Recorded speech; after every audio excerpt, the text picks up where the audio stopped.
Good morning.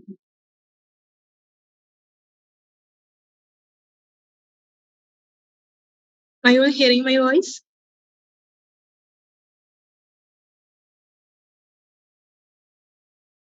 Yeah, thank you for the response. Okay, so we will directly move to the session today. Is anyone there to do the review of previous class? Just to remember, make your friends remember of what we have studied in the previous class. Any volunteers?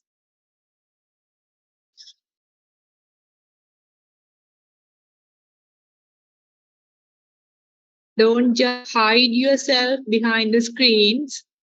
Please come forward and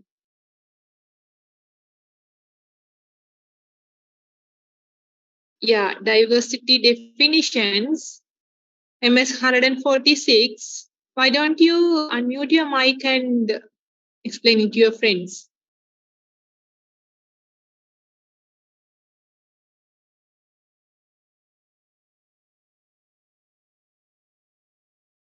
Previous class, we have just started the diversity, just completed the chapter 1, where the final part of chapter 1 we learned in the previous class, where we have covered the model of organizational behavior, mainly the under the three levels.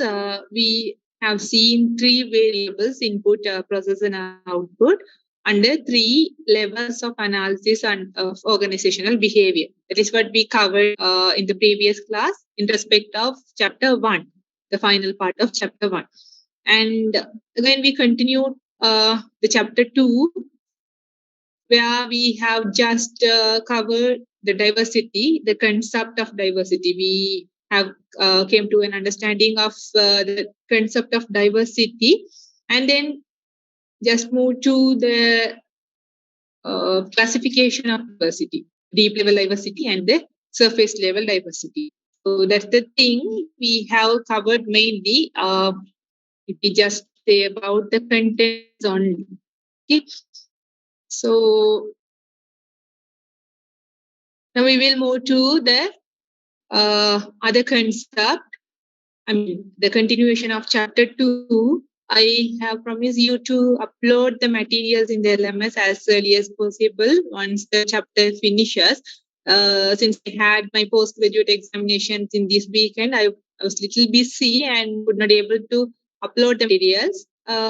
Definitely within this week, I will upload the materials of chapter 1 and chapter 2. Okay, sorry for the inconvenience. Sorry for the delay caused. Now we will directly move to the content, the diversity. So what is diversity? In simple terms, how you can express or how you can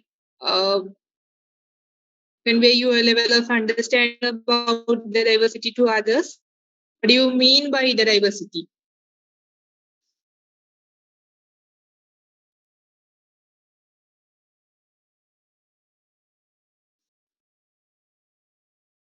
This is where we have started the diversity with a picture. We try to understand the concept by having a pictorial form of it. So, can anyone, at least in chat, do you remember about what diversity? What does it mean?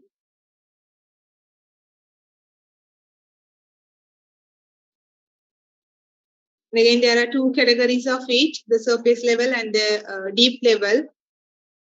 What's meant by the surface level diversity and what is meant by deep level diversity?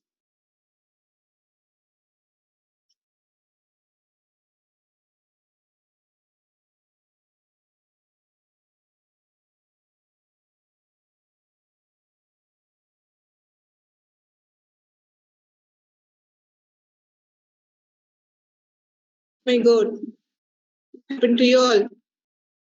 I was really happy that you all were very active in the previous class. But again, with a long gap, we are meeting again. we didn't have the classes on Monday. That's the reason that you forget about what we have studied in the previous class. Okay, just to recap the thing about the diversity only, in order to refresh your knowledge, then only we can move to the advanced sections of diversity. If you just remember the concept of diversity only, we can move to the other section. So diversity, often we are referring that workplace diversity is here because diversity is there in everywhere. Wherever the differences in people are there, we can notice a diversity. But when it comes to the subject of organizational behavior management, we are mainly concerning about the workforce diversity or workplace diversity, because we are just considering about the differences or the diversity among the employees of an organization, not about the people who lives in a society or lives in a country. We are not considering, or we don't bother about that. We are just considering, we are focusing on the employee level differences. That's why it is just a workplace diversity.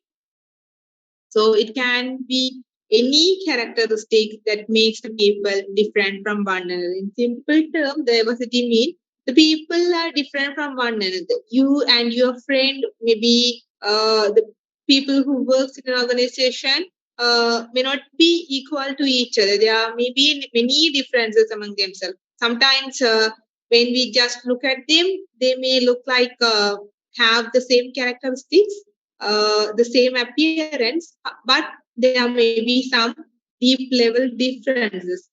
At the same time, sometimes the people may be looking very different, like in age wise, or maybe the gender of the people may be different. But when we deeply analyze both of them, the attitudes, the values, character, everything are almost same for both.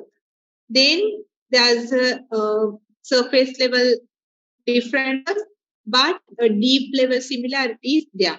Okay, so whatever it is, whether it is deep level characteristics or surface level characteristics, the people are not equal to each other. They are not the same as the other person. So some characteristics makes them different from other people. That is what the diversity or the workplace diversity. Again, there are two levels. The surface level, it's just visible at the surface level. We can, by looking into the people, we can like identify the surface level diversity. Observable characteristic differences in the observable characteristics are called as the surface level. Likewise, deep level diversity, those are the differences in like values, the characteristics, the personality, attitude, those things which cannot be like seen at its surface level. It has to be understood by going deep into them. By deeply analyzing them only, we can identify the deep level diversity. That is what the difference, different forms of diversity, the deep level and the surface level. Okay. So now we will move to the other concept, that is discrimination. That we have already seen in the previous class, the discrimination. I think the concept of discrimination is already seen.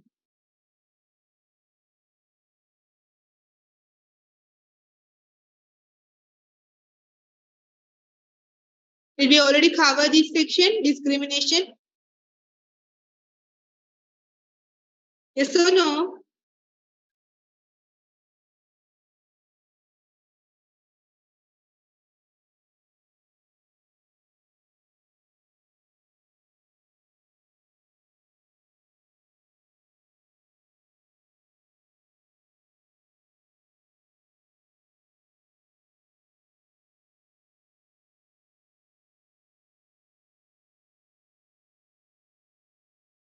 Okay. Let us again go through the discrimination and move to the other sections later.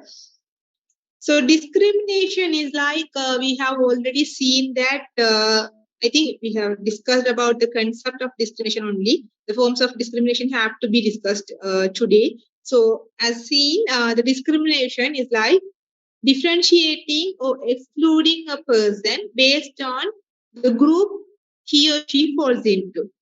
Since a woman is being falling under the category of woman, he is excluded from certain tasks, from certain positions. In the same manner, the other people are not focusing, or they are not considering the differences in individual characteristics.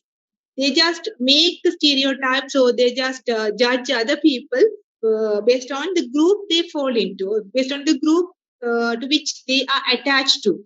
That is the discrimination. Okay, so we have already seen these through an example. Okay, so although the diversity present many opportunities for the organization, the effective diversity management also mean working to eliminate the unfair discrimination. Again, these discrimination have to be eliminated from the workplace. We cannot have this discrimination at the workplace. It is not good for the organization, and it is not good for the employees as well. So discrimination is not enough difference between the things often be refers to the unfair discrimination, which means making judgment about the individual based on the stereotypes regarding their demographic group. We are not making judgment, or we are not developing the stereotypes based on the individual characteristics of each and every person. We are making the judgment about the person based on the group, demographic group to which that particular person falls into. So, noticing one employee is more qualified is necessary for making hiring decisions, and noticing another is taking the leadership responsibility exceptionally well is necessary for making the promotion decision. So, when it comes to like some promotion decisions or hiring decisions, individual characteristics have to be looked into. We should not look into, or we should not judge the people based on the demographic group. Their individual characteristics have to be evaluated, and based on that only the decisions about them have to be made. Okay, so whatever it is, the unfair discrimination should be eliminated from the workplace. Okay. So now we will move to the forms of discrimination, the new section. So again, we see in that the discrimination is not a good thing, and if we want to make a decision, we have to focus on the individual characteristics, and discrimination should be eliminated from the workplace altogether. So, in which forms the discriminations could be practiced in an organization? How the organizations are practicing the different levels or different forms of discrimination at the workplace. So when we see the types of discrimination, okay, so we can categorize, or we can mainly divide it into six. Okay, six types of discrimination is there.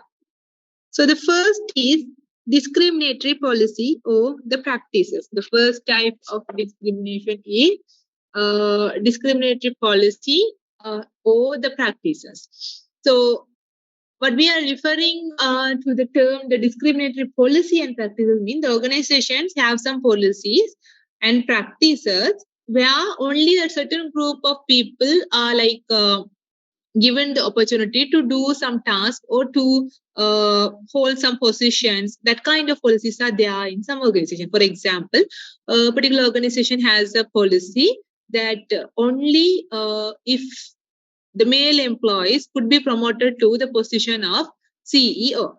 So here, the women employees, they are like ignored, or they are neglected from this opportunity of being promoted to the position of CEO, since because that particular employee is a female, she's a woman.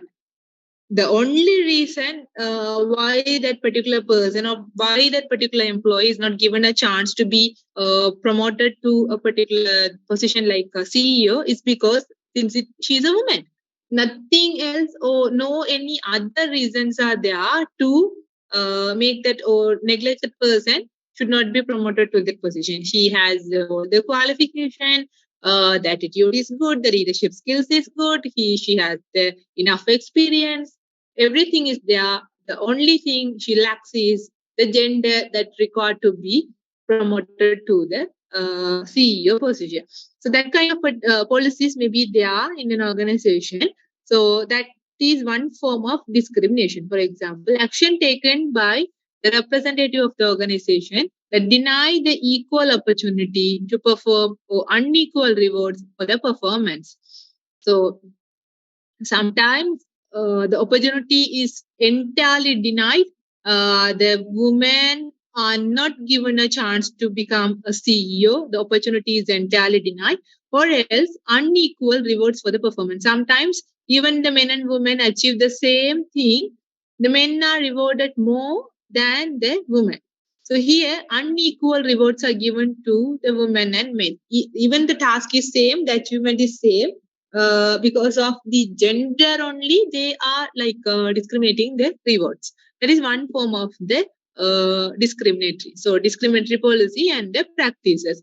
So example from organization, older workers may be targeted for layoffs because they are highly paid and have the lucrative benefits. Again, another example is sometimes the organizations, they are trying to lay off or they are trying to uh, like terminate the employees who are really old. Why they are targeting that employees to terminate is not because since they are old they cannot perform. That's not the reason. But the reason is actually they are highly paid because the older workers mean they may have more and more experience. The level, the knowledge level, the expertise, everything will be high for the older workers. That means they have to be paid at a high level. Then only they will work for this organization, for their occupation, for the qualification they hold, for the experience they hold. The organization have to pay more. And even the same workers work for one particular organization for 20, 30 years. The guy, they have promoted to the higher position, then the salary will be really high. So because of that particular reason, older workers are targeted for the layoffs, or older workers are targeted for the termination.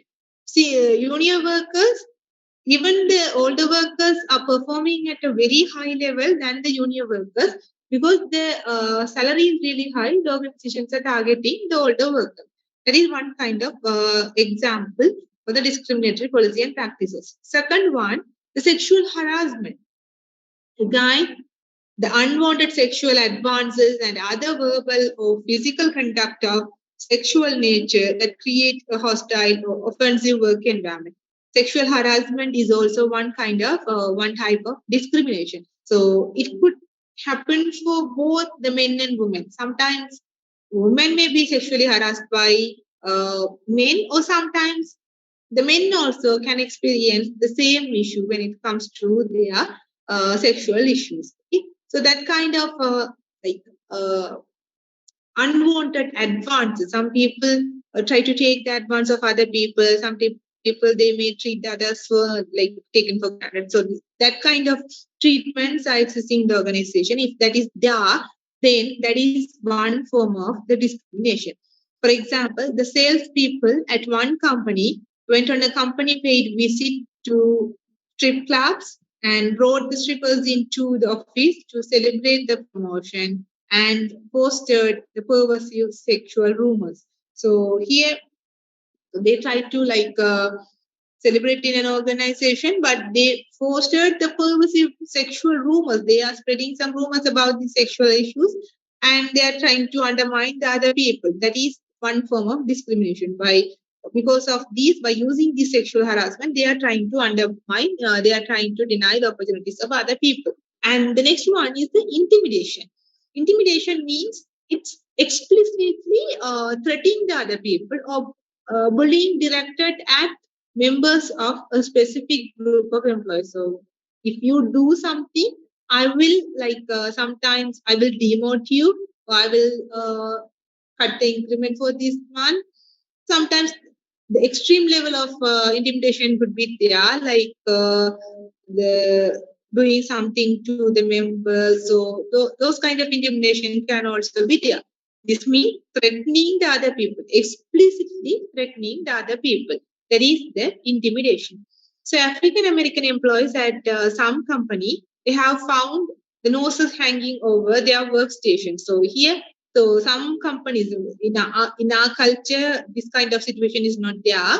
But when it comes to some African or some American companies, the noses are hanging above the heads of the employees. So at the workstation, so the employees have to work under those noses, and if there's an intimidation that if you are not working properly, if you are doing something that is not good for the organization, then you will be like punished by using this noses. So that kind of threats are there. The next one, mockery and insults. So this is like insulting the other people by using the jokes or the negative stereotypes. Sometimes a particular thing maybe you may feel it as a joke, but the person who is being affected by this joke may not feel it as a joke. So he may feel like that other person is insulting himself or herself. That kind of feelings would be there. So, for example, Arab Americans have been asked to work whether they were carrying the bomb or they were the members of the terrorist organization. So, since the countries are involving in the war, we should not develop a stereotype that everyone from that particular country or particular continent is holding, they are having some bombs, or they are being the members of the terrorist organization. So the people have that kind of feelings, and using that thing, the people try to insult the individual employees. So in such situations, through the mockery and insults, the people or the organizations are practicing the discrimination. This is also one type of discrimination. The next one is the exclusion. Exclusion of certain people from job opportunities, the social events, discussions, or the informal mentoring can occur unintentionally. Like the sometimes exclusion, as I already said, since being a woman, the particular woman is excluded from that particular opportunity. So, for example, when an organization is selecting the employees for a training program, the women are not given a chance to participate in the training program because they are saying that you are a woman, you have some family responsibility, you have to take care of your child and all, so that you may not be able to participate in the training properly. So that we are proposing the men to participate in the training program. That's how the organization may justify. So this is one form of exclusion. So sometimes this exclusion may occur intentionally. In most of the situations, the people even know that we are excluding or we are like denying the opportunities of a particular group of people. So sometimes it can occur in unintentionally as well. So many women in finance claim they are assigned to marginal job roles or are given light workloads that don't lead to the promotion. So again, the women, they are like given the minimum workload. So with that minimum workload, the people cannot have an opportunity to promote themselves in an organization. And the final one, final type of discrimination is the incivility. Incivility means disrespectful treatment, including behaving in an aggressive manner, like scolding the other people, behaving in an aggressively with the other people, interrupting the person, ignoring someone's opinion. So if someone is giving his or her opinion, we are not even considering about the opinion. Sometimes that opinion may be uh, the best opinion or the best solution for a particular problem. But because of that particular group, because she is a woman, we are not even considering that opportunity or that option, and we are not able to achieve the greater benefit. So that is the incivility, disrespectful treatment, like being aggressive, behaving aggressively. So female lawyers note that the male attorneys frequently cut them off or do not accurately address their comments. So when it comes to the argument in a court, then some lawyers, the male lawyers, are not even considering about the female lawyers' comments. That kind of situation is there even in the court situation as well. So these are the forms of discrimination. Okay, and what does it mean? What does each form of discrimination? How we can define it? And what are some organizational level example for each type of discrimination? Is that clear?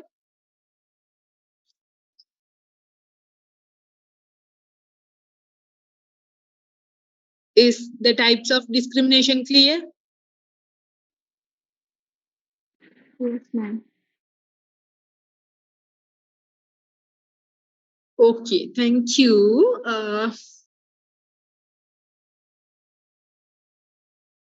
Okay, if it is clear to everyone,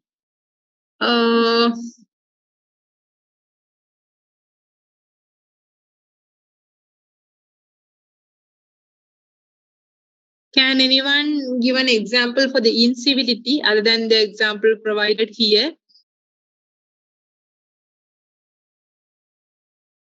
Form 141, are you here?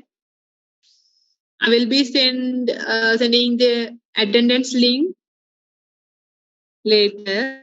I will not specify the time. It could be 11:45 or it could be 12:15. But within the class time, 11 to 1, I will send the link for the attendance. Yeah, COM 141, are you here?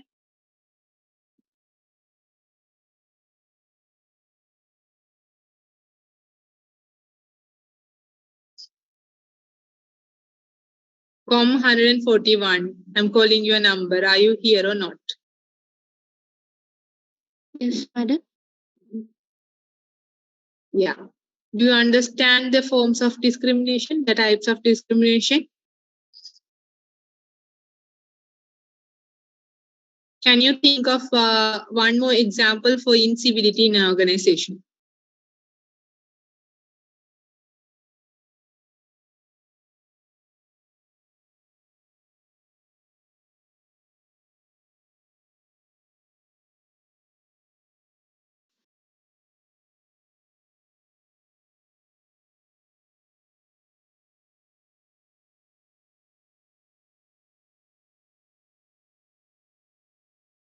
Okay, everyone, think about other examples. Sometimes this example may not be familiar to you, so that you can develop your own example. You can relate these forms or the types of discrimination with the workplace that you are observing in these days. So you may just even think about your university and conditions. Yeah, if any form of discrimination, or you can talk to the other people, maybe your sisters, brothers, or the cousins who work for an organization. Ask them whether you are experiencing any kind of discrimination at workplace or not. That kind of discussions you can go on. Okay? So now we will move to the next one, the biographical characteristics. Okay. So what do you think? What could be the characteristics which can said as the biographical characteristic? Any example for a biographical characteristic? Biographical in the sense by birth, it should be like defined. You cannot change it after that. By birth or something that is happening naturally. You are not responsible for that.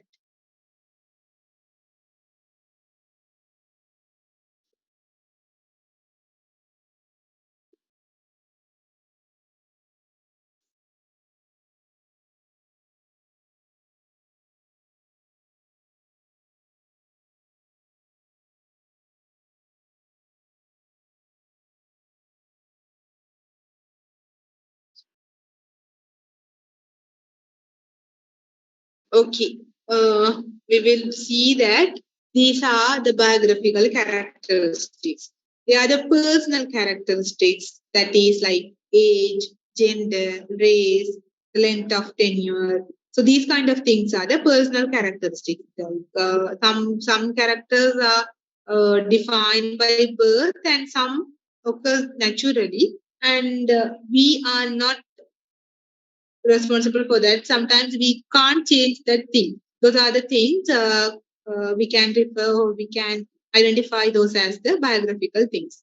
So that are the objective and easily obtained from the personal record. So the biographical characteristics which could be easily obtained from the personal records of an employee. So each and every organization will have a personal record for each and every employee who works for an organization, and overall records for the all the employees who works for a particular organization. There is the records they have at their hand in an organization. So each and every employee will have a personal file in an organization. So these characteristics are the representative of the surface level diversity. So these biographical characteristics are the representative of the surface level diversity. We have already seen the surface level diversity mean which can easily be observed, easily perceived characteristics. The differences in easily perceived characteristics are called as the surface level diversity.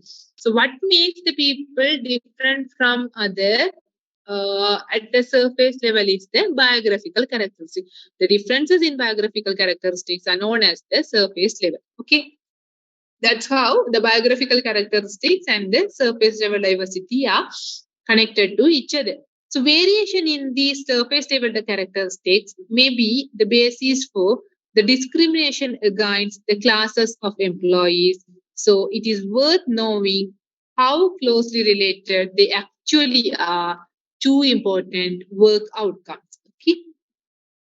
So the variation, differences in the surface level characteristics may be the basis for the discrimination, because when we are seeing about the discrimination, mostly how the people are differentiated from one another, or why the discrimination occurs in an organization, how the people are discriminated in an organization is based on the biographical characteristics. So differences in gender, differences in uh, the age group, those kind of the differences in race. So based on that only, the people are discriminated. Even the example we seen earlier, the the people are discriminated based on the age. The aged people are targeted for layoffs, and the women are not given a chance to become the highest position. So how the discrimination occurs, how the people are discriminated based on the biographical characters. So they form a basis for the discrimination. So it is worth knowing how closely they are related to these outcomes. Okay. So age is one of the main biographical characteristics that make the people different from one another, and also serve as a basis for the discrimination as well. So the relationship between the age and the job performance is likely to be an issue of increasing importance. What do you think? What could be the relationship between the age and job performance? Any thoughts of yourself? What could be the relationship between the age and job performance? Whether young people used to perform well, or whether aged people used to perform well? What happens when age increases? What happens to the job performance? Whether it also increases or it decreases? What could be the relationship?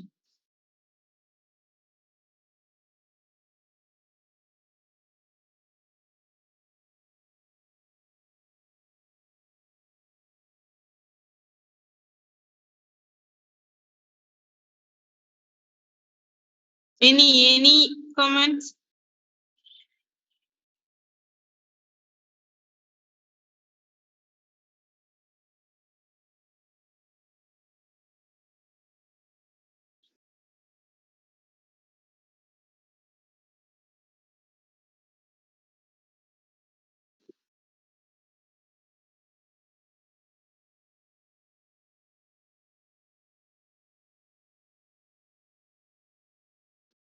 You can use your chat box if you don't want to unmute yourself and talk. Just think and let me know what you think. Don't think about the right or wrong answer. Just express your views.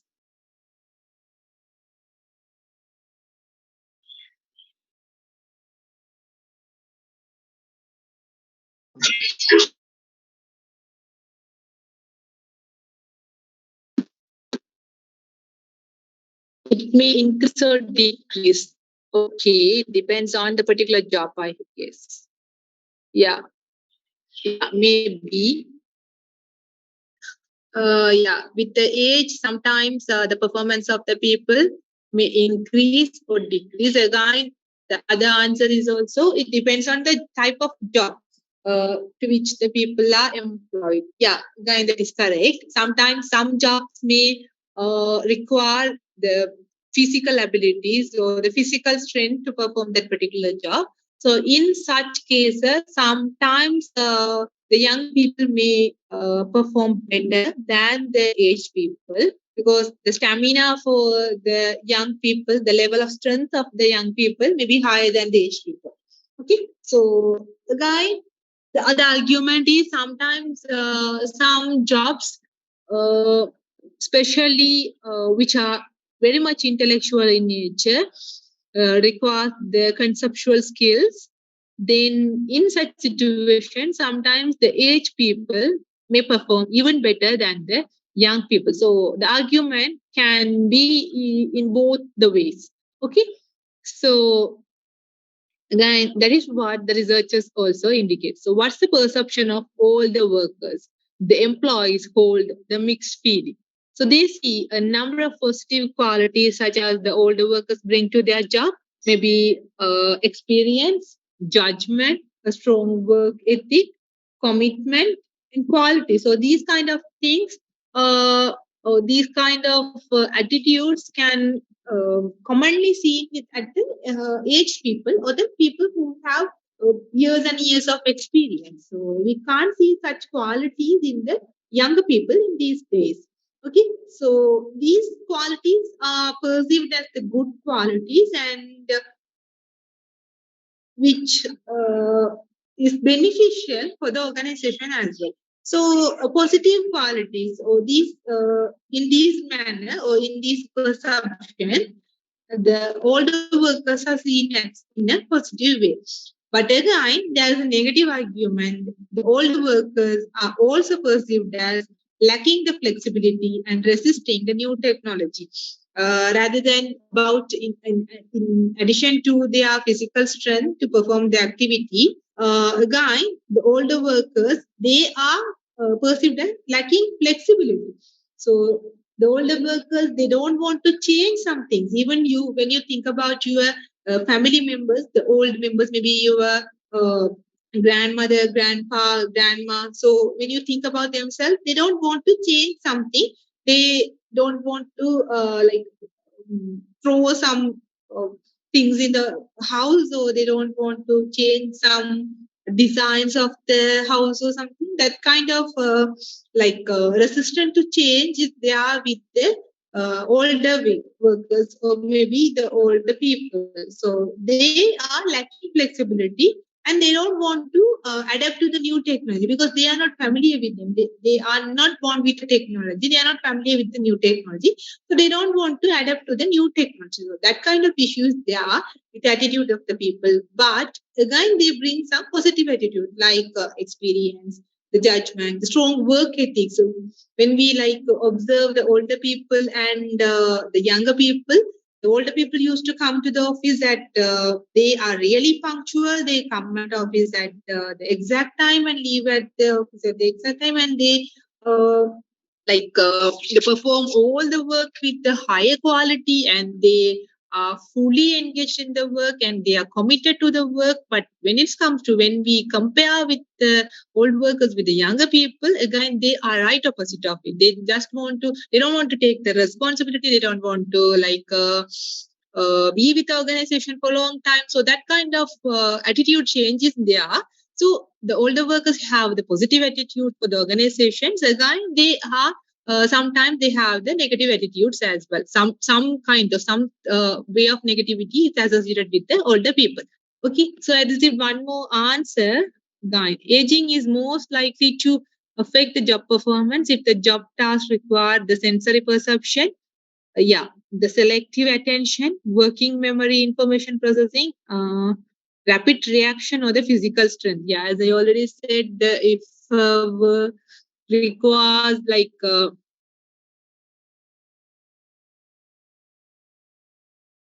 physical strengths and information processing. Again, sometimes the memory power may decline with aging. So again, the information processing capacity of the older workers may not be the same as the youngsters, and the older people they are lacking the flexibility, so they are not ready to react to something rapidly, very quickly. And again, the sensory perception, the selective attention would be associated with the older people. So, in such situations, that may affect the job performance in a negative way sometimes. Okay. So, again, the age has both the positive and the negative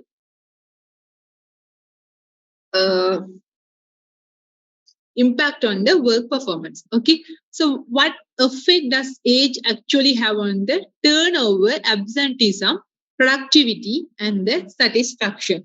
What do you think? The turnover, in the sense, the intention to leave the organization, the number of people who leave the organization is called as the turnover. The absenteeism, in the sense, uh, how the how frequently the people are absent to the work, and how many days of absences are there for a particular worker, and how about the productivity in the sense like how much efficiently and effectively a worker could perform their work, and the final one is satisfaction, that is a positive feeling about the job. So how these variables are connected to the job? What do you think the relationship between the age and turnover, whether the older people wants to work for an organization, or whether they want to quit the job and leave the organization? What could be their feeling? Sometimes the turnover age relationship may be like quite complicated, so we will see that. So the older you get, the less likely you are to quit your job. So when with your age, you don't want to leave the organization, you want to stay with the organization, you don't want to quit the job. That is the relationship found through the study. So a worker get older, they have fewer alternative opportunities as their skills have become more specialized to certain type of work.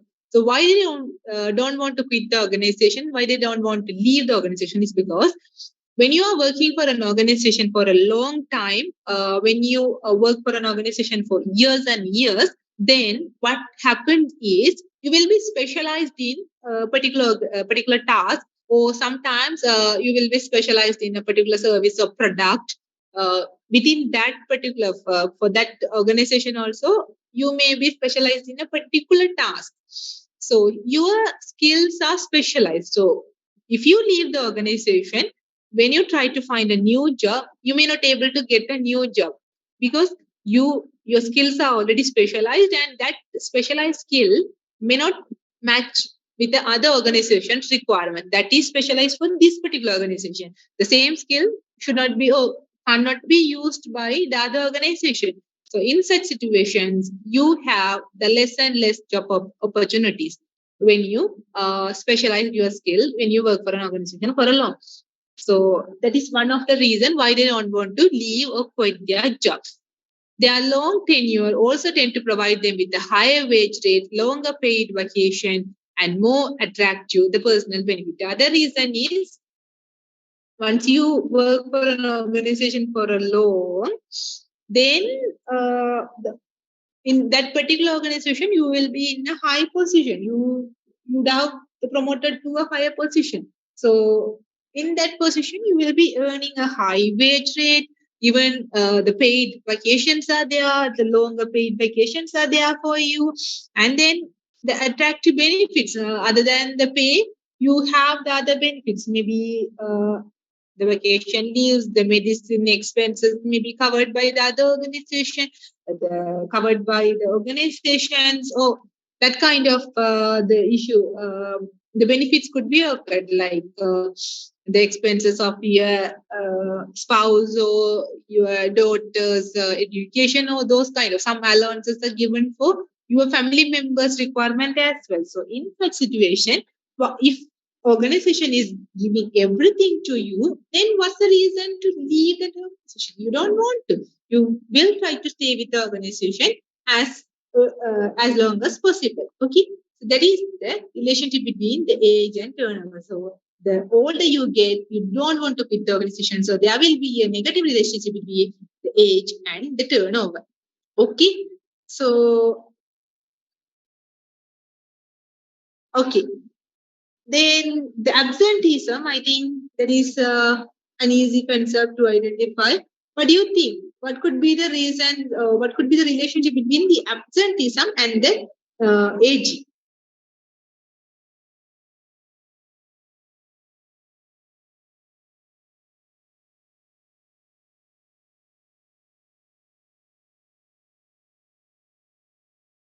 What do you think about the absenteeism and age?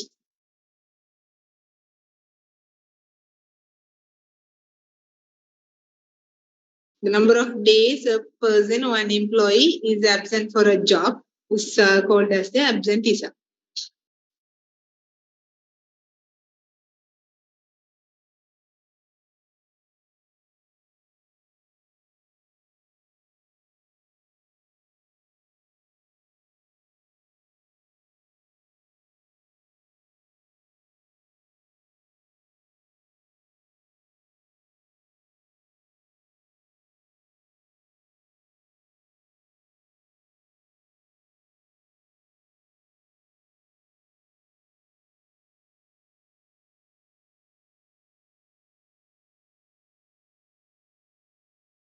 Why you all are staying silent today? What's your opinion? Usually, just think when someone like become older and older, what will happen to them? They will be mostly suffering from some diseases, or some the medical issues may come with the medical issues may arise with the aging. So in such situation, what the older people will do is they will get more and more days of leave from the work because of their medical issue. So such leaves cannot be avoided by themselves because they are not under the control of the employee. So that is called as the unavoidable absence, because even you want to avoid those things, because since you are being sick, you are taking some leave. So that is unavoidable. So this unavoidable absenteeism would be high for the aging people. But when it comes to the avoidable absenteeism, the people they don't want to. Older people, if they are doing well, if they are being healthy, then they don't want to take frequent leaves. So if they are doing well, they always want to come to the office and do their work very properly. So that is their attitude. They, for no reason, they are not taking any leaves. So here, the avoidable absenteeism would be low for them. Okay.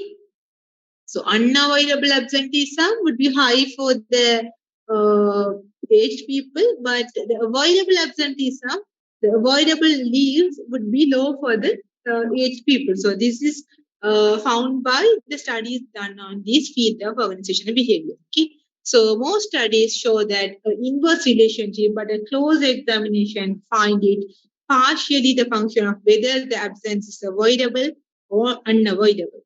In general, all the employees have lower rates of avoidable absenteeism than the young employees. However, they have equal rates of unavoidable absence, such as the sickness absence. Okay. So the next one, the productivity. So this is already something related to the performance. Productivity and performance is something related to. So many believe the productivity declines with age. Usually, the people believe that. So it is often assumed that the skills like speed, agility, the strength, the coordination, those skills decay over the time, and that prolonged job boredom, the lack of intellectual stimulation contribute to the reduced productivity. However, the evidence contradicts those assumptions. So people usually think that if people are getting older, their productivity is becoming less and less. This is the assumption usually the people have about the older people. But the evidence suggests there's a contradictory evidences are there. The people, the age and productivity are not inversely related. So some cases it is inversely related. In some cases it is positively related based on the job and the skills and knowledge it requires. Okay. So the final concern is the relationship between the age and the job satisfaction. So the satisfaction tend to continuously increase among the professionals as they age, whereas it falls among the professional during the middle age and then rises again in the later age. So usually the satisfaction when you work for an organization for long and for a long period, as you get older and older, your satisfaction, the level of satisfaction would be high among the professional.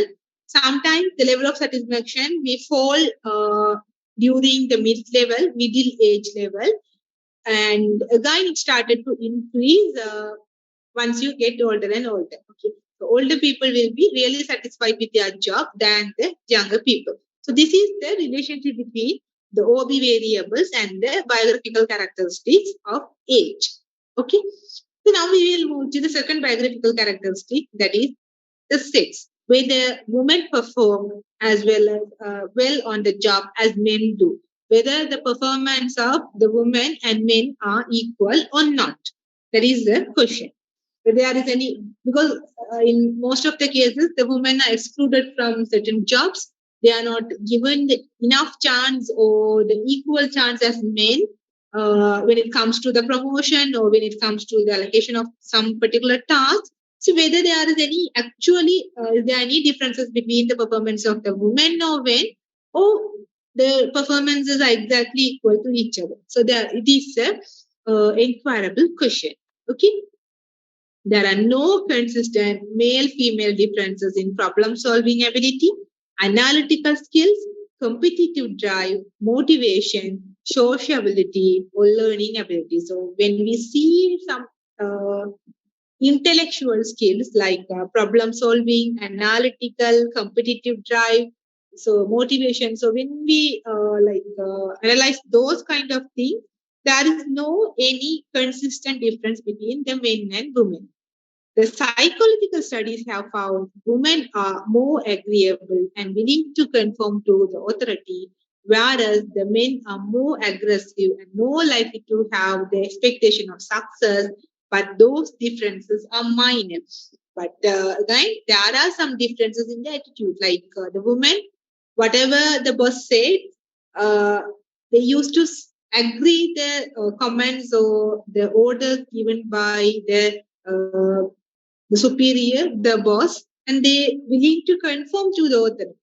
They are trying to conform to the authority. But when it comes to the situation of men, they are like they are a little bit aggressive than the women, and they have the expectation of success. The men, they immediately want to promoted to the other position. They want to be succeed in everything, so that the need for success is there for the men than the women. It's little bit high for the men than the women. Even the women have the expectation of success. Everyone who tries for something, they are expecting to be successful, but small, minor differences there between the men and women, where men have a little more expectation of the success than the women.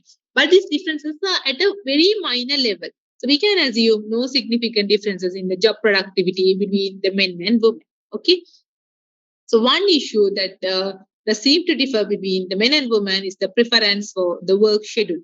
The only difference which makes the women and men difference at work is the preference of the work schedule, because men, they are ready to work at any time. They are not bothering about the work schedules, whether it is a day schedule or whether it is night schedule. They don't usually bother about those things, and they are ready to work at any time. But women, they prefer the job that encourages the work life balance. The women, they don't want to work at night. They don't agree with the work schedules require them to work at night times, because they have to take care of their family. They have to do some family responsibility. They have to complete some family responsibility. Then they will always look for the work life balance. Okay, so in such situations only a difference between men and women arises. Okay, so women have higher rate of absenteeism than the men do. The most logical explanation is that historically placed on the home and family responsibility, and due to the family responsibilities, the women, they try to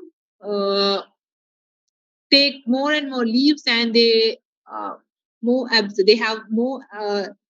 the higher rate of absenteeism than the men, because the family responsibility is allocated to the women than the men. For example, the family if there is a family where both the husband and wives are working, and they have a children, they have a child, one child only. So maybe 3 years old. So when the child got sick, okay, then who will be taking leave and stay at home is the mother, because the society assume that the responsibility of taking care of a child is assigned to the mother. The father usually doesn't take leave and take care of the particular child, the sick child. Usually the mother takes leave and take care of the child. So because of this reason, the women have a little higher absenteeism rate than the men. And again, the workers who experience the sexual harassment have high level of psychological stress, and this feeling in turn are related to the low level of organizational commitment and job satisfaction. So this is how the women and men are differing in the workplace. There is no any notable differences in the skill level. What makes them different is the preference to the work schedule and the absenteeism rate. Okay, so is that clear? The biographical characteristics of age and the gender. Anything to ask?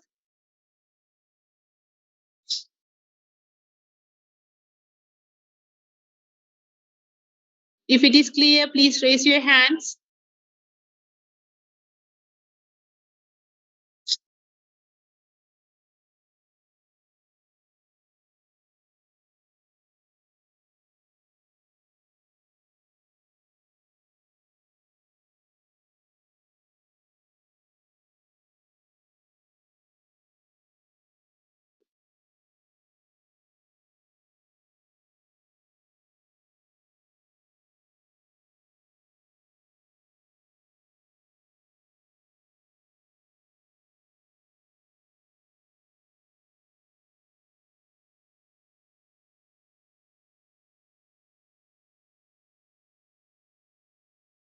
Out of 170 participants, only 94 hands have been raised. 97 now.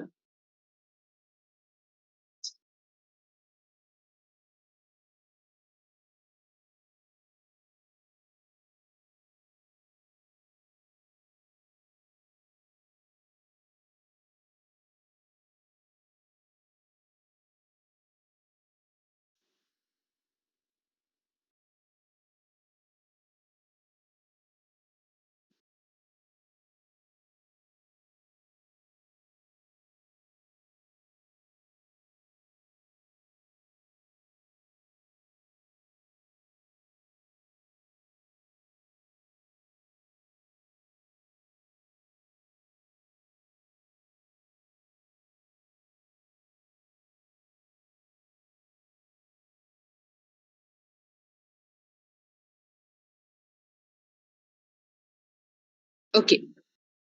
Okay, stop raising hands, and those who have already raised their hands, please put down it.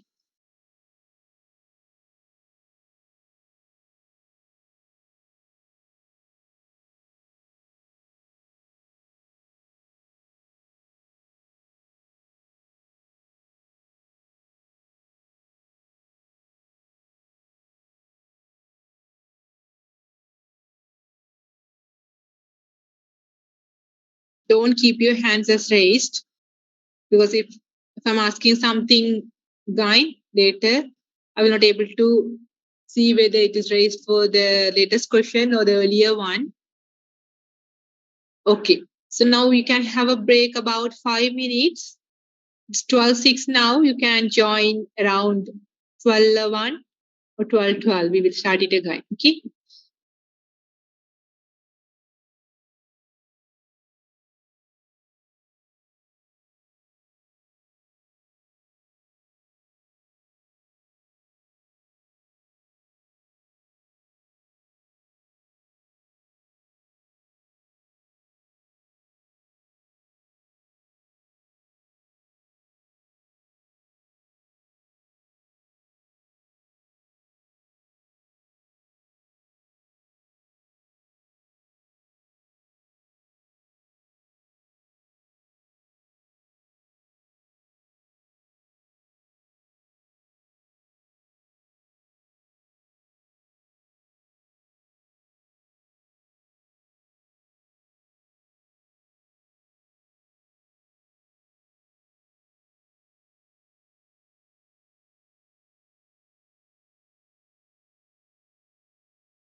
Okay. So the next biographical characteristics is the race and ethnicity. Okay. So the race is a controversial topic. The people have different perceptions about the race, and many people are not ready to talk about the race and ethnicity very explicitly because it's a controversial issue. Okay, so indeed, the evidence suggests that some people find interacting with the other racial groups uncomfortable unless there are clear behavioral scripts to guide their behavior.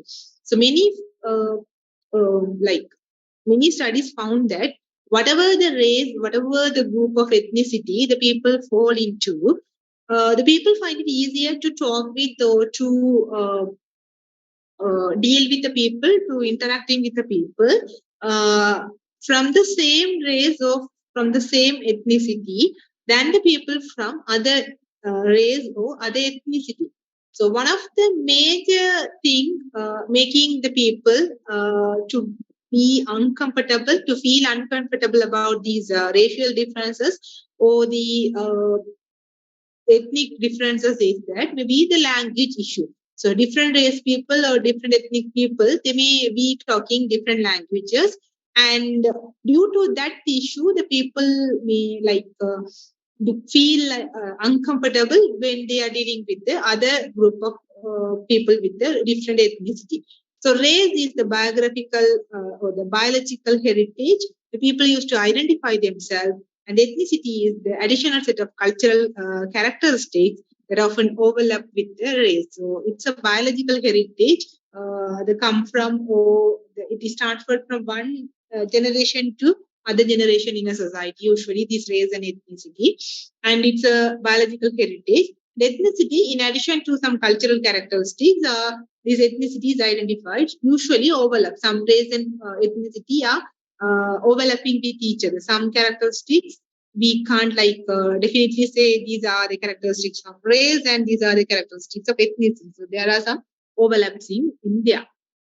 So race and ethnicity have been studied as they relate to the employment outcome, such as the hiring decision, the performance evaluation, pay, workplace discrimination. So due to this feeling of uncomfortable, when it comes to some hiring decisions, the people who are in a position or who are in the top level to make the decision, they want to hire the people from the same ethnicity, from the same race as they are than the other racial people. So that kind of issues are there. That's why we are connecting these race and ethnicity with the workplace outcome. So employers' major concern about using the mental ability test for the selection, promotion, training, and similar employment decision is that they have a negative impact on the racial and ethnic groups. So what the employees are thinking, the attitudinal test, like the mental ability test for the selection, promotion, whatever it is, it may have a negative impact because through which the attitude of different racial peoples are evaluated. However, the evidence suggests that despite of the group differences in mean test performance, there is a little convincing evidence that a well-constructed test are more predictive of educational training and occupational performance for members. So what they are saying that when we are having the attitudinal test or the mental ability test, they may have a negative impact on the people. So what is suggested is that to have a well-designed, well-constructed test for the people. So then the age and ethnicity or the race and ethnicity will not affect the people, the hiring decisions of the people. Okay, so that kind of impact the race and ethnicity have on the work. Okay, so the next biographical characteristics is that the disability. Again, the people with disabled characteristics, some disability, are excluded from the some workplace outcomes. So earlier they are completely excluded, but these days the organizations are not considering it as a disabled person, and they are not excluding from the employment opportunities. but even there are some differences exist in the organization. So making inferences about the relationship between the disability and employment outcome is difficult because the term disability is so broad. We can't say this is what the disability. So the disability covers everything. Maybe the disability in the eyesight or disability in the hearing, disability in talking, disability in maybe walking or something else, or disability in the mental issues, the mental thinking. So everything falls under one term of disability. So when we are analyzing the relationship between the disability and employment, again, the term disability, since it is a broad term, what does the disability exactly mean will have an impact. For example, the people with eyesight disability cannot be employed to a position of driver because they cannot see. Then how that particular person could be recruited as a driver because the eyesight is essential for a driver to drive the vehicle. Again,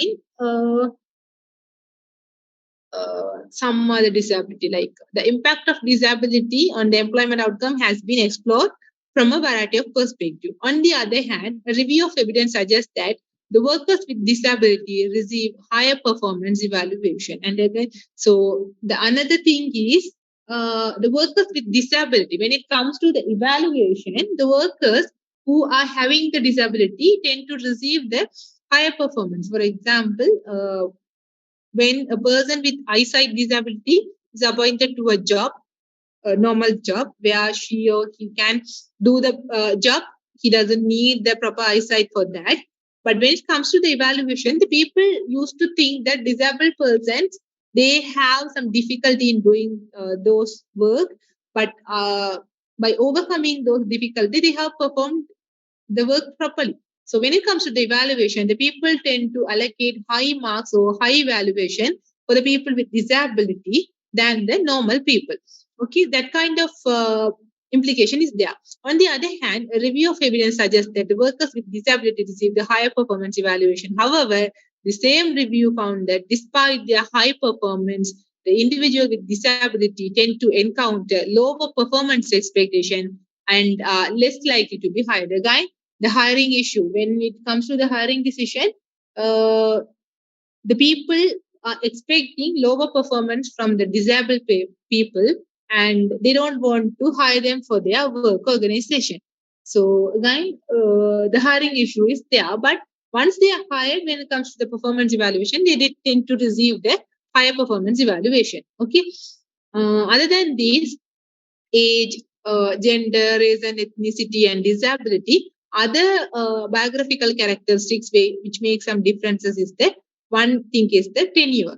Tenure means, except for the gender and racial differences, few issues are more subject to the misconception and speculation than the impact of seniority on the job performance. How senior? The age is something that is sometimes older people maybe recruited at the oldest age, but tenure means the same person who works for the particular organization for a long period of time have 20, 30 years of experience. Okay, so that tenure expressed as the work experience and appears to be a good predictor of employee productivity. When you have more and more experience, again, the people tend to perceive that you will have more and more productivity. The productivity is really high for the people with high experience.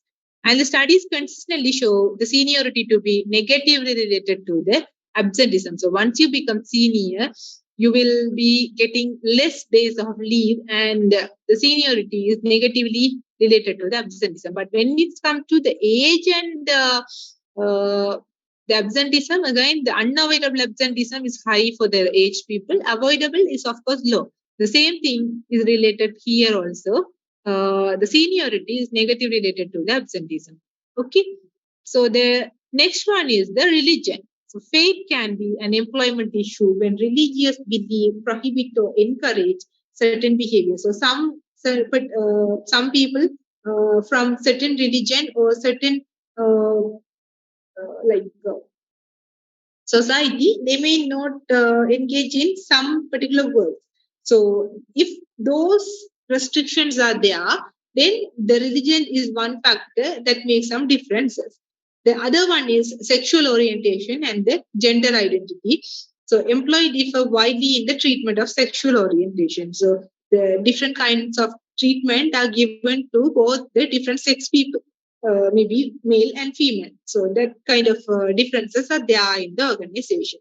Is that clear? Is all the biographical characteristics are clear? I asked everyone to put down your hands, but still 6% have raised their hands. So now I'm sharing the link for the attendance of today's class.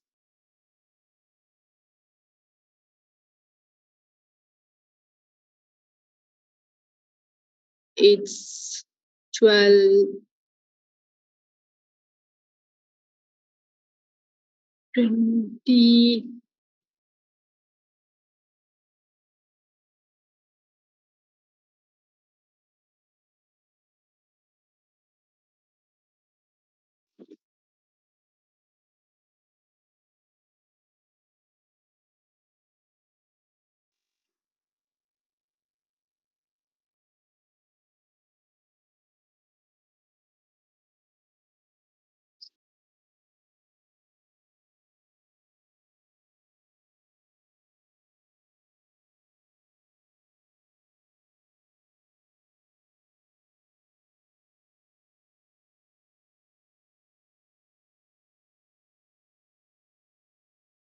Yeah, this is the link for the attendance of today's class. It's 12:25 now.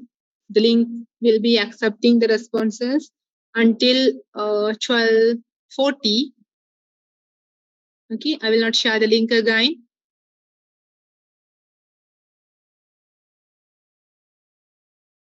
I'm giving you 3 minutes of time to respond. Then I will start the class. If you have not responded to the questionnaire, then during the class time you can respond.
Okay. Keep responding. So now we will continue the chapter. So the next part is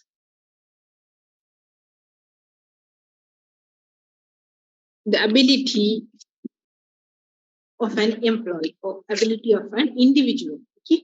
So again, this ability could be mainly categorized into two: intellectual ability and the physical ability. Okay. So now we will see everything in detail.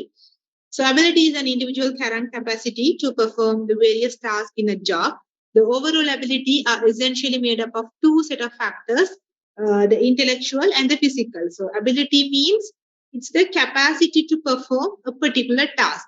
Okay? An employee, so an individual capacity to perform a particular task. If you are given a task to build a house, whether you have the ability to do that, whether you have the capacity to perform that particular task. That is the ability. Okay. Again, these ability could be categorized mainly into two, the intellectual and the physical. Okay.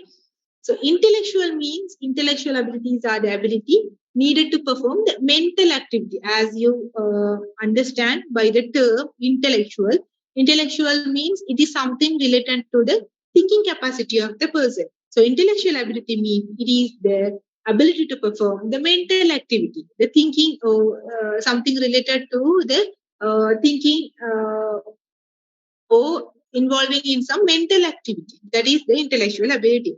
So, like thinking, reasoning, and problem solving. Those are the mental abilities of an individual. So, the seven most frequently cited dimensions making up the intellectual abilities are the number attitude, the verbal comprehension, perpetual speed, inductive reasoning, deductive reasoning, the spatial visualization, and the memory. So, these are the seven common ways or some seven common categories of the intellectual ability. So intellectual ability in the sense the capacity to perform or capacity to involve in the mental activity like thinking, reasoning, and the problem solving. That is the intellectual ability. The ability in common sense means the capacity to perform various tasks, whether that particular task may be thinking, problem solving, or sometimes a physical task. Whatever it is, the ability comprises both the physical and intellectual. But when it comes to the intellectual, it is the capacity to perform the mental activity. So there are seven categories of intellectual ability. We will see everything in detail. And the example of the jobs which require each and every intellectual ability.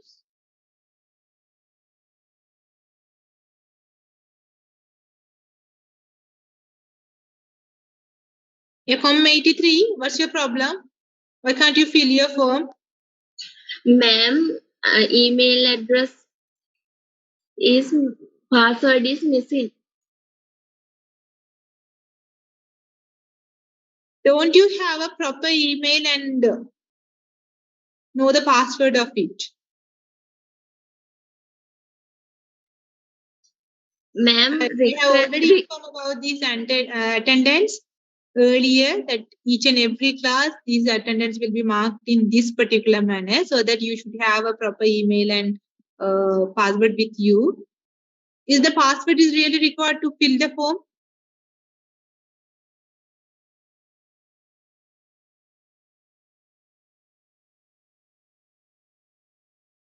Ma'am, request the email. Yeah, email is requested. Is the password also necessary? You have to input your email ID.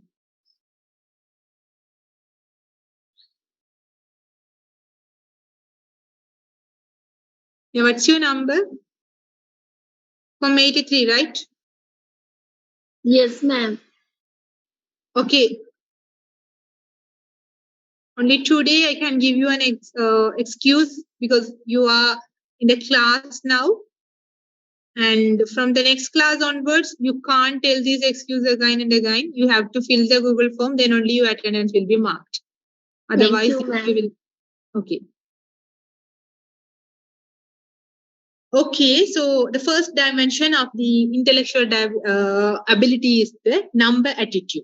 Okay, so number attitude means if you have the ability to do the calculations in a very speed manner and accurately without using maybe the calculators or any other form of electronical devices to do the calculation, if you have the ability to perform those things, because you may have seen in televisions or some things, some child are they are really they have the ability to perform the mathematical calculation within the seconds. They don't need to enter it. Even if we are using the calculators or any other electronic device to do the calculation, it will take some time because we have to input the things, and then only we can get the output. But that those child, they are really quick in performing those mathematical calculations. So if you have, we don't need that kind of like extraordinary ability to perform this task, but if we are better than the others in doing this mathematical calculation, then uh, those calculation or those abilities called as the number attitude. And if you are really good at number attitude, you can do, or you can perform the job role of an accountant, because usually the accountant job role involve calculations of these tax and other revenue, the expenses. So the accountant is the person responsible for this calculation part in an organization. So if you are really good at doing this calculation in an accurate manner with a extra speed, then you can do the job role of accountant. That will be more suitable job role to the people with the number attitude ability. The second dimension of this intellectual ability is the ability to understand what is read or what is read and heard, and the relationship of words to each other. So some people are really good at understanding. When they read something, when they listen something, they will immediately understand the content behind that text or that recording or something, the voice recording. But some people, they are really liking this ability, and they need to read something again and again, and they need to hear something again and again, then only they can capture the content within that, the content implied by the recording or the written document. So whoever able to understand the content of these written document or whatever they hear is called as the verbal comprehension. And if someone is really good at verbal comprehension, then the suitable job for them would be the plant manager, because the plant manager or the middle level managers, they have to like interpret the policies uh, circulated by the top level management to the low level people, or maybe the people who works in that particular plant. They have to understand what is said in that policy, and they have to explain, they have to communicate it to the lower level people. So in for that, a verbal comprehension is really necessary, and if a person is good at verbal comprehension, he can perform the role of plant manager properly. And the third intellectual ability is the perpetual speed. That means the ability to identify the visual similarity and differences quickly and accurately.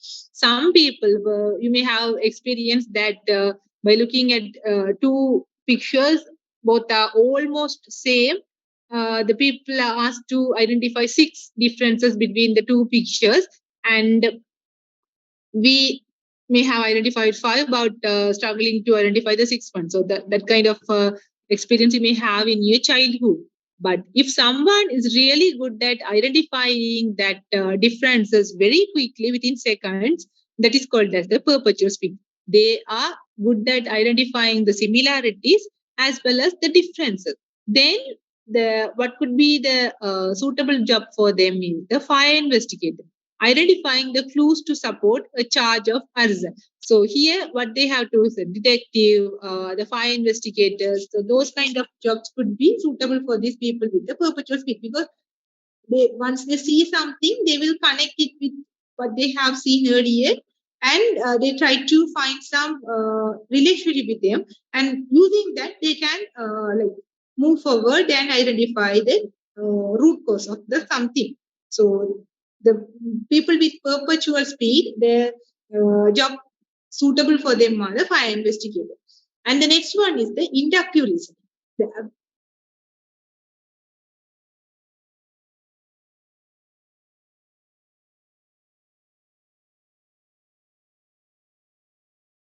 Okay, so inductive reasoning means it is the ability to identify the logical sequences in a problem and then solve the problem. So when you are encountering some issues, you have to identify the sequence of the problem, how it has happened. why this problem has arisen, what has happened earlier. The earlier thing is behind the problem. It is the reason for this problem to arise. So those kind of sequence have to be analyzed if you want to actually want to find the solution to the problem. So if someone is good at finding that logical sequences, that is called as the inductive reasoning. If a person is having inductive reasoning, the suitable job could be the market researcher, forecasting the demand for a product in the next time period. Because if demand is falling this time period, that marketing manager has to identify, or he has to investigate about the causes. What's the reason for this demand to fall in this particular reason? Whether the seasonable factors cause some differences in the demand, or is there any other external factors? What could be the reason? Many things will be happening in the economic environment or the macro environment of an organization. So manager has to identify the things. So that inductive reasoning is really necessary. Okay. So the next category is the deductive reasoning. That is the ability to use the logical and assess the implication of argument. Okay. So when you are involving in an argument, you have to have the ability to use the logic and assess what could be the implications of something you are telling. If someone is arguing with you about something, this is the good thing, this is the thing we have to do, this is the decision we have to make. Then, if someone is suggesting something to you, then you should analyze, or you should assess, if we are taking that particular decision, what could be the implication of those decisions, what could be the consequences of those decisions. That kind of ability you should have. And that ability is called as the deductive reasoning. And if a person is having that deductive reasoning, the job of supervisor would be suitable for that particular person. For example, because choosing between two different suggestions often by the employee. So two different employees are suggesting two different things. Then it is the role of supervisor to assess the two different suggestions. If we are implementing the suggestion of one employee, what could be the consequences? If you are not implementing, what could be the suggestion? So those things could be have to be analyzed or have to be assessed. And if someone is good at that thing, that is called as the deductive reasoning. And the next one is the partial visualization. That is the ability to imagine how an object would look if its position in the space were changed. So this is like imaginating. If we are removing, or if we are moving a chair from one position to other position, how the room would look like. That kind of imagination is called as the spatial visualization. So the interior decorator is the most suitable job for them, because what the interior decorators are doing, they are imagining, okay, if we are placing these things, this sofa here, this table here, these flower pots here, these wall hangings here, then how the house would look like. So that imagination would be there in the minds of interior decorators. Then only they can perform their job well. And the final intellectual capacity is the memory, the ability to retain and recall the past information. So this is a common thing. I don't need to explain it further, because the people can store many and more information in their mind, and if they can recall it at the time when it is necessary, that is called as a necessary memory. So if someone is really powerful in memory, then powerful in remembering something and recalling something, then the suitable job is the salesperson, because remembering the names of customers. So once you see a customer, you have to welcome them with their names. For that, you should have a good memory power. So then the sales person needs the good memory power. So a suitable job for person with high memory power is the salesperson. So these are just examples of the suitable jobs. We can't restrict the list with these examples. The list is beyond this example. These are the some example we could categorize. Okay. So these are the dimension of intellectual ability. Is that clear?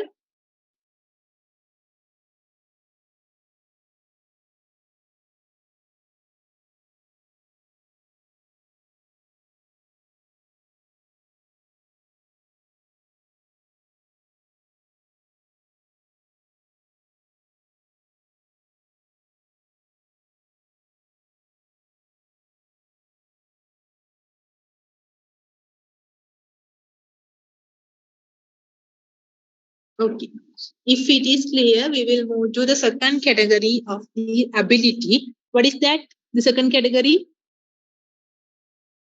First is the intellectual ability. Second ability is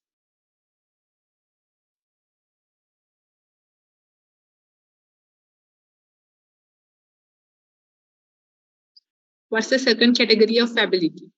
There are two.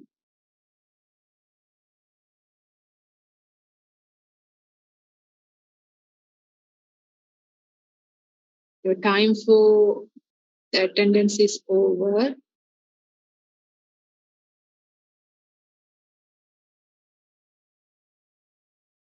186 attendance.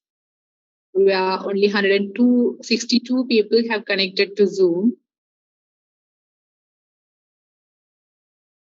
We'll see. Okay. So the second category of ability is, what is that?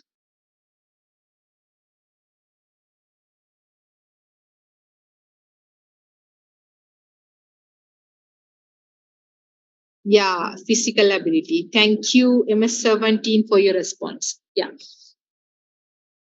The second category is the physical ability. So physical ability means it is the capacity to do the task, the demand, the stamina, the dexterity, and the strength and similar characteristics. So if some task require someone to put more and more stamina and strength, then that ability is called as the physical ability. Okay.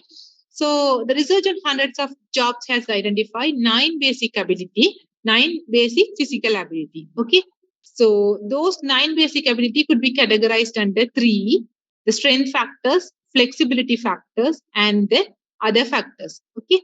Strength factors mean whatever the physical ability related to the strength, we can categorize it into the strength factors, and whatever the physical ability related to the flexibility, we can make them categorize under the flexibility factors, and the whatever the factors which are not falling under the two categories, we can categorize it under the other factors. Okay. So the strength factors are there are 5 strength factors. The first one is the dynamic strength. Dynamic strength means the ability to exert the muscular force repeatedly or continuously over time. If you want to exert a muscular force, okay, so muscular force again, that is needed to exert it repeatedly and continuously over time. Over and over, you have to exhibit or you have to express this muscular force. Then it is called as the dynamic strength. Okay. So, for example, if you need to pull something again and again, if it is your job, then you need that dynamic strength to perform that particular task because the muscular force is necessary. Again, you have to repeatedly exert those strengths. And the trunk strength is the ability to exert the muscular strength using the trunk, particularly the abdominal muscle. So this is something like a medical term. Okay, so abdominal muscle. That means like you have to again here also the muscular strength is necessary, but uh, the muscle which is positioned in the limbs and the heads is the trunk muscle. Okay, or the abdominal muscle.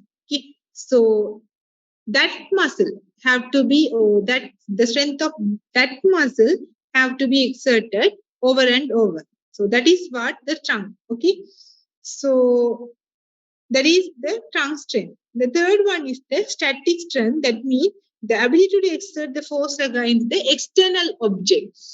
Again, this is like if you want to push something, then you have to exert your force against the external object. Something is there in your environment, maybe a table. If you want to push a table, then you have to exert the force against the external object. The table is an external object, you have to exert the force. So that is the static strength. And the next one is the explosive strength. That means the ability to expend a maximum of energy in one or series of explosive acts. Okay. So again, here also, when you are involving in some like explosive acts, where you have to you have to expose or you have to exert the maximum of energy and or a series of explosions. Sometimes in one explosive action, you have to exert your strength, or sometimes you may have to exert your strength uh, over and over again in the same task. Repeatedly, you have to exert some strength. Okay, maybe like uh, pushing up something, uh, weightlifting. So those kind of tasks may require you to exert the explosive strength. So if your task is lifting something and putting that in some higher places, then you require the explosive strength. Okay, that is the strength factors. Again, other set of physical ability is the flexibility factor. So flexibility factors, there are two, the extent flexibility and the dynamic flexibility. The extent flexibility means the ability to move the trunk and back muscle as far as possible. So if you can move the trunk and back muscle as far as possible, that if you are very much flexible, then that is called as the extent. How to what extent you can move your muscles. That is the extent. Dynamic flexibility means the ability to make rapid and repeated flexible movement. How to what extent, how far you can uh, move the muscles is the extent flexibility, and how frequently, how repeatedly you can move is the dynamic flexibility. Okay, there are two different things. Sometimes the job may require both of these. You have to move your muscles to the maximum extent. At the same time, you have to do the task repeatedly. So in such cases, both the flexibility factors may be needed to perform the task. Okay. Other than this, the body coordination, that is the coordinate the simultaneous actions of different parts of the body. Sometimes you have to move different part of the body at the same time. Move your uh, left leg and move your right hand. Both have to be done in the same time. So in such situation, you need a body coordination. Sometimes a normal person cannot do that. The practice is necessary to coordinate the body. And the other one is the balance. Maintain equilibrium despite the forces pulling off the balance. So if you want to like work in a highest position, to work in a 50th floor of a building, then you need the balance. Exact balance is necessary, because there will be the wind would be there, the external forces would be there. Despite of external forces, you have to maintain your body balance, and only you can be safe at the highest position. The final one is the stamina, the ability to continue the maximum effort requiring prolonged effort of time. So whatever you do, whatever the strength you have, you need the stamina. Then only you can do the task continuously. The stamina means how long you can maintain the ability, or you can how long you can maintain the strength. Okay, so that is the stamina. So these physical abilities are necessary for a person to perform these particular tasks. Okay, so is that clear? These are the second category of ability, that is the physical ability. Sometimes these terms may be little bit medical terms, may be something new to you, but the understanding you can have, or else you can look for the videos or the images of these particular strengths, so that you can have the proper understanding of it. That is a homework for yourself. You have to search for the pictures or the videos for each and every strength factor, flexibility factor, and other factor, so that you can have the clear idea of it. Is that clear now?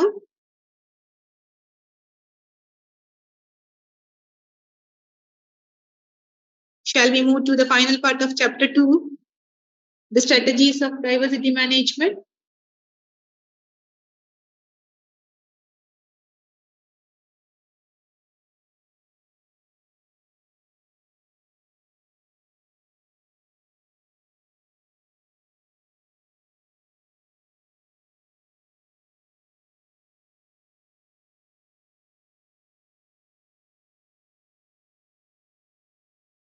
Okay, so the final part of diversity or the second chapter is the diversity management. Okay. So, what you can do in an organization to manage this diversity? So, we have already seen the diversity can bring many more advantage to an organization, but at the same time, if it is not managed properly, again, it can have some negative impacts into the organization as well. So, it has to be properly managed. So, what an organization can do? Okay, so the management, diversity management means the process and programs by which the managers make everyone more aware of and sensitive to the needs and differences of others. Diversity management means it is the program or policies that is made by or conducted by the managers. So managers may have certain programs or policies to make everyone who works for an organization aware of the differences of other people, because everyone have to have an understanding that the other person next to ourselves or our cabin is not same as ourselves. They may have different points of view, different perception, so that differences have to be understood and acknowledged. Okay, so for that, the managers can implement any programs and policies. Those programs and policies are called as the diversity management practices. Okay.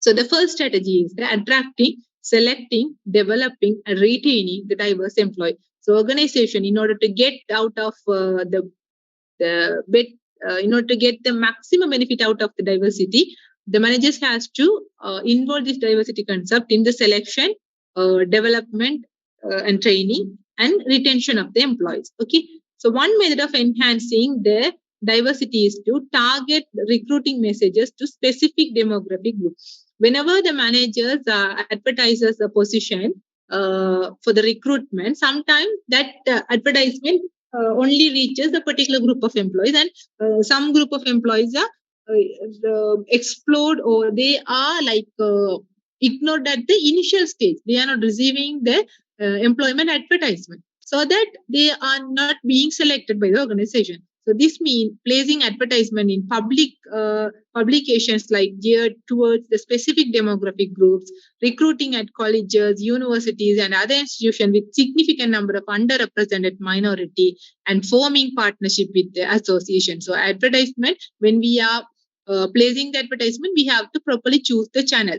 So if we are like publishing it in a magazine which is usually brought by only a particular group of buyer or particular ethnic people, then the other people may be ignored at the initial stage. So managers have to make sure that advertisement reaches everyone.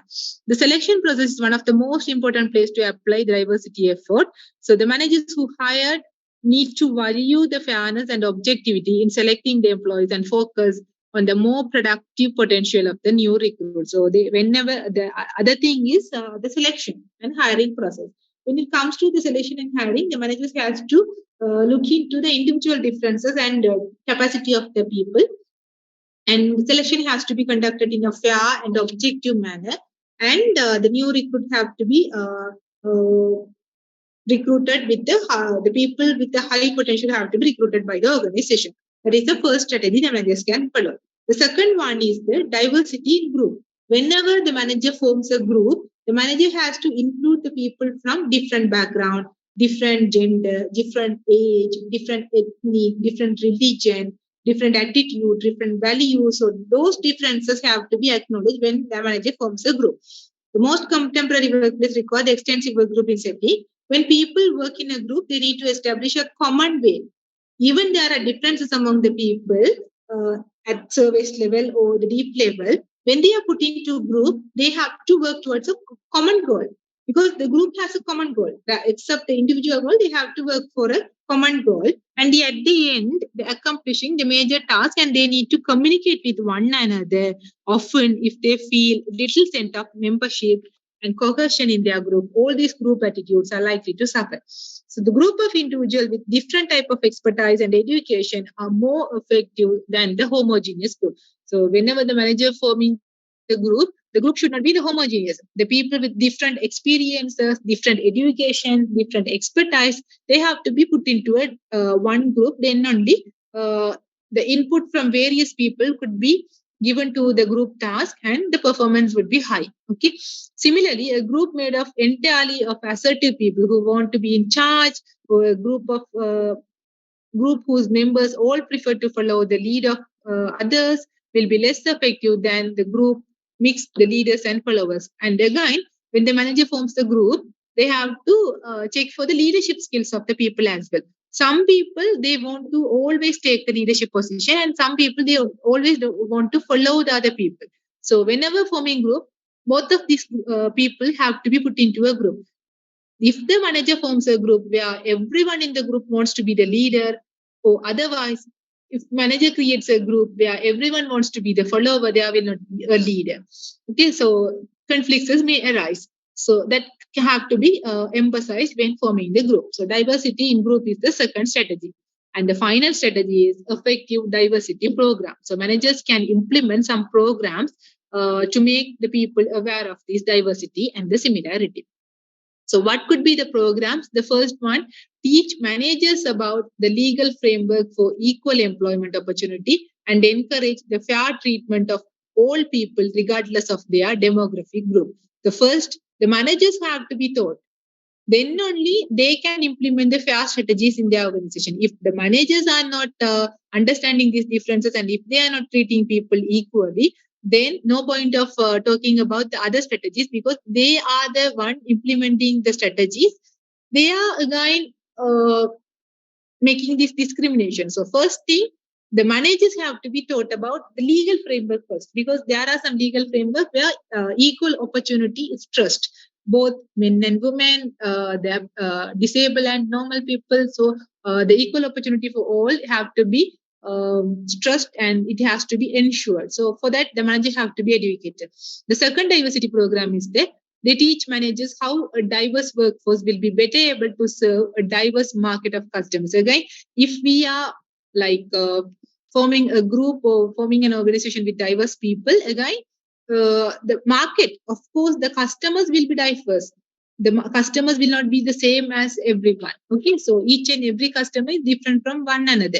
So it is necessary for an organization to have the diverse people, because, for example, in Sri Lanka, that an organization have to have the employees who speaks Tamil, Sinhala, and English, because the customer may speak Sinhala, or he or she may speak Tamil, or sometimes English. So in order to deal with that kind of different customers, different kind of employees are necessary. So that have to be like taught to the employees and managers. And the third one, they foster the personal development practices that bring out the skills and abilities of all workers, acknowledging how differences in perspective can be a valuable way to improve the performance of everyone. So again, so differences in thinking pattern, differences in perception, how those differences could be beneficial for all people. So that have to be made aware for each and every employee. So these are the diversity program. Diversity program have to be focused on these different things. Okay. So is that clear? This is all about the chapter 2, diversity. Is that clear? Is there any doubt on this? Anything to ask? Anything to clarify? It's the chapter 2 in today's session.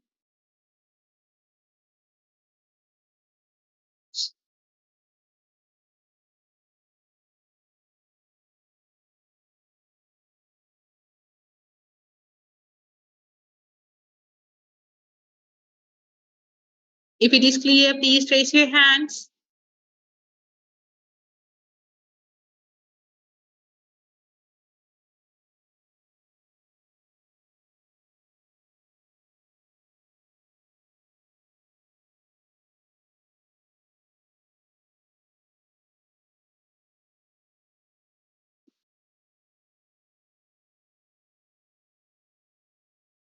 Okay, so if it is clear, you can self-assess yourself by asking these questions, whether you are able to provide the answers for the following questions. You can self-assess.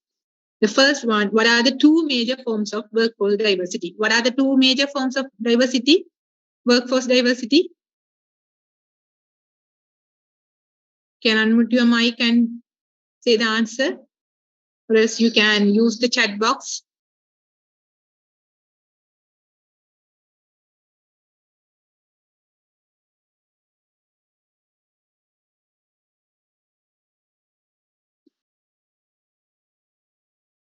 What are the two different forms of diversity?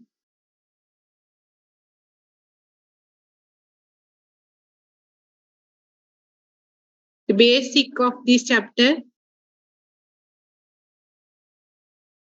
surface level and deep level. Yeah, thank you. Thank you so much, MS 17, MS 146, and MS 52. Yeah, thank you. So these are the two major forms of workforce diversity, and you should be able to describe the two different forms and give the examples for two different forms of diversity. Okay. The second question you can ask yourself, what are the stereotypes and how do they function in organizational settings? Like the stereotypes relating to the biographical characteristics, like what are the stereotypes people hold about the aged people, the gender, those kind of things you can refer to under these questions. Okay. So the third one, what are the key biographical characteristics and how they are relevant to the OB? What are the key biographical characteristics? Age, gender, disability, race, and ethnicity. Other than these, the tenure. So those kind of things are the key biographical characteristics, and they have different relationship with the OB concepts like turnover, absenteeism, job satisfaction. You should be able to remember those things. Okay, you don't need to memorize these kind of things. Have an understanding of these things. Okay, and what is the intellectual ability and how it is relevant to OB? Intellectual ability is the ability to perform the mental activity like thinking, reasoning, and problem solving. And what are the different intellectual abilities are there? 7 intellectual ability categories are there, and what does each and every category means, and how those intellectual ability related to OB? You see, it makes it makes the people suitable for different kind of jobs, makes the differences in the people who are suitable for different kind of jobs. That is the intellectual ability. And how can you contrast the intellectual ability and physical ability? Again, the physical ability, it is the ability to exert the muscular strength or something.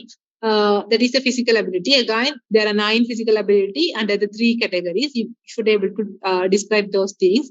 How do the organization manage the diversity effectively? There are 3 different ways of managing diversity or diversity management strategies. Diversity in like selection, training, and hiring decisions, diversity in group, and the diversity management policies and programs. Okay, those can be implemented by an organization. This is all about the chapter 2. Okay, if it is clear, anything to ask?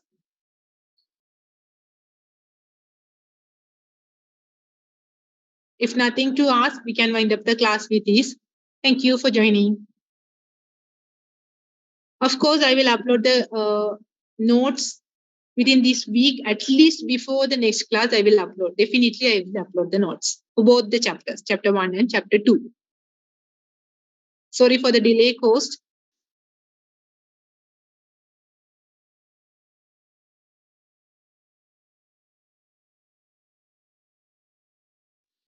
Thank you, ma'am.